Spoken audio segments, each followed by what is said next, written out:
আগামী 25শে জানুয়ারি জাতীয় ভোটার দিবস।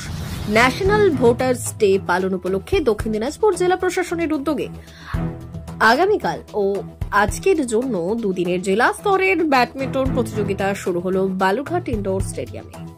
এদিন আনুষ্ঠানিক উদ্বোধন করলেন জেলাশাসক বিজন কৃষ্ণা। উপস্থিত ছিলেন জেলা প্রশাসনের উচ্চ স্তরীয় আধিকারিক বৃন্দ।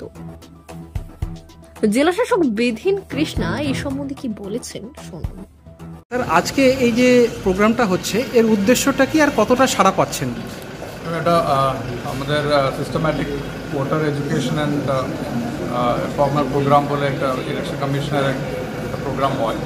বিশেষ করে আগামী বছর তো লোকসভা ইলেকশন আছে, তার প্রস্তুতি নিয়েছি আমরা।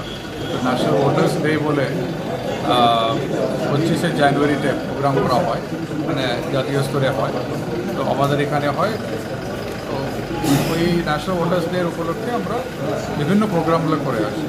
বিভিন্ন কলেজগুলোতে ইলেকট্রাল লিটারেসি ক্লাব থেকে শুরু করে বিভিন্ন প্রোগ্রামগুলো করা হয়।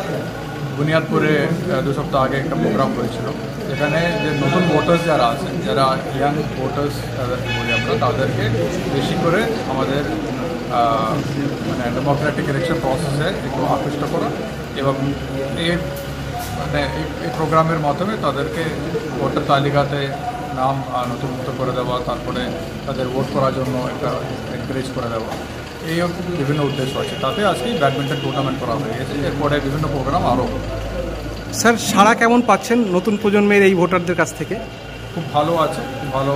আমরা দেখি যারা পার্টিসিপেট করছে সব, তারা প্রত্যেকটা যে পার্টিসিপেন্ট তারা আদৌ ভোটার তালিকাতে নিজের নাম আছে কিনা সেটা চেক করা হয়। যদি না থাকলে তা সেটা করে দেওয়ার জন্য একটা প্রস্তুতি আছে এখানে।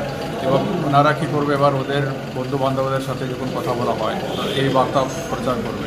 তো তাতে আমরা ওভারঅল আমরা দেখেছি এবার 18-19 বা 18-19-20 বছরে যে ছেলে মেয়েদের মধ্যে অনেক নতুন ভোটার্স এবছর আমরা ভোটার তালিকাতে অ্যাড করাতে পেরেছি। তো ভালো সাড়া পড়ছে।